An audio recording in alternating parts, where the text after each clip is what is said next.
Hair style బాగుంది. నీ గురించి ఆలోచించే పైదంతా ఊడిపోయింది. రేయ్! ఎవడో ముక్కు ముఖం తెలియని ముసలోడు నా వంక మిడిగొట్లేసుకుని ఉరుమురుము చూస్తున్నాడు. నేనెవరిని? ఏయ్, నువ్వు జితేంద్ర సాహుబలి రక్తానివి. ఏ బ్లడ్ గ్రూపు? దాని బ్లడ్ గ్రూప్.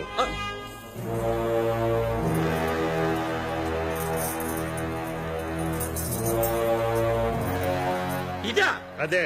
ఈ పుల్లలు ఏరుకున్నదాన్ని బ్లడ్ గ్రూప్ నేను. పుల్లలు ఏరుకుంటున్నాను కదా అని పిచ్చి పుల్లని అనుకుంటున్నావా? నువ్వు వచ్చి వీటిని అంటించి అందులో ఆ బల్లాల దేవుని పడేస్తే వాడి హార్ట్, లివర్, కిడ్నీ, టంగ్ అన్ని తగలిపోవాలి. అంటే నేను శివుడు సన్ ఆఫ్ సాహుబలి. సాహుబలి సాహుబలి బల్లాల దేవా. ఏంటి మమ్మీ కాకేశారు? ఏంటి బల్లాల దేవ? బల్లాల దేవ అంటే ఎలా ఉండాలి? పొగరు పట్టిన పులిలా ఉండాలి. ఈడొట్టి సొగరొచ్చిన చిలకలా ఉన్నాడు. నువ్వు ఆగు. బల్లాల దేవా, మన కోటను కాపాడటానికి యుద్ధం చేయాలి. పో, డ్రెస్ మార్చుకోండి రా. ఏంటి యుద్ధమా? మధుడినే మాట్లాడుతున్నావా? నేను వెళ్ళను. అంకుల్ని పంపించు. ఏయ్, అన్నిటికీ నేనే రండి.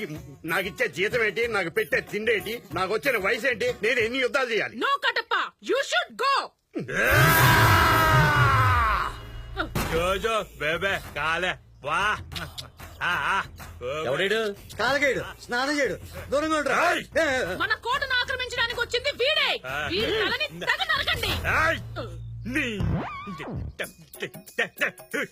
ఏమంటాడు? మీ అమ్మగారు బాయిలర్ చికెన్ లా ఉన్నారు, తీసుకెళ్లి పెప్పర్ చికెన్ చేసుకుని తింటానంట. రేయ్! అమ్మగారిని తీసుకెళ్ళమంటా. రే కాలకయ్య, నీ పని ఉల్లిపోయి.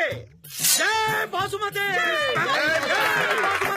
జై బాసుమతి.